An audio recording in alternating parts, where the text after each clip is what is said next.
अभी तक हमने देखा जो नॉन रोटेशनल फोर्सेप होते हैं हम तभी यूज़ करते हैं जब 45 डिग्री से ज़्यादा का डेविएशन नहीं होता, और अगर इससे ज़्यादा का डेविएशन यानी तो हम क्लियरेंस फोर्सेप करते हैं, क्योंकि ये रोटेशन को भी करेक्ट करने में हेल्प करते हैं। ठीक है जी। फेलियर में हमने देखा अगर वैक्यूम हमने यूज़ कर लिया रोटेशनल में तो भैया फिर तो कोई फ़ायदा ही नहीं है, क्योंकि वैक्यूम तो रोटेशनल में कभी यूज़ करते ही नहीं है। तो फेलियर में भी ये है। अब आते हैं कॉम्प्लिकेशन। कॉम्प्लिकेशन सिंपल है, कोई ऐसी बड़ी बात नहीं है। The risk of foetal trauma in relation to forced delivery particularly rotational procedures have been long established, there are now a growing recognition for the vacuum delivery. ये हम सर्च करते हैं।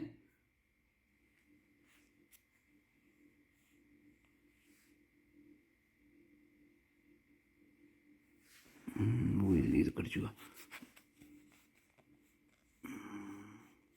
Maternal death have been reported with vacuum release as a result of cervical tear.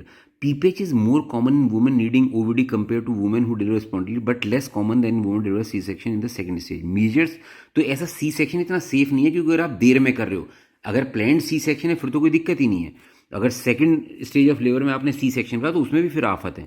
Measures to limit this include early recognition of the abnormal bleeding and use of syntocinon infusion post delivery, prompt suturing and careful identification of high vaginal wall tear is also very important. Underestimation of blood loss at operative vaginal delivery is common. Where possible, loss should be measured through the weighing of swabs and towel. Fetal complications are no less important. The incidence of cephal hematoma is increased with the use of ventouse, and there are rare reports of several intracranial injuries and subgaleal hemorrhages. Risk of trauma to the baby correlate with the duration of the operative delivery, the station of the fetal head of the commencement of delivery. It is important to know that the risk of traumatic injuries significantly increases among babies who were exposed to multiple attempts at both vacuum and force. तो जिसमें ज़्यादा try करा जाता है उसमें problem ज़्यादा होती है. अब थोड़ा सा C सेक्शन देखेंगे, फिर ये चैप्टर खत्म हो जाएगा.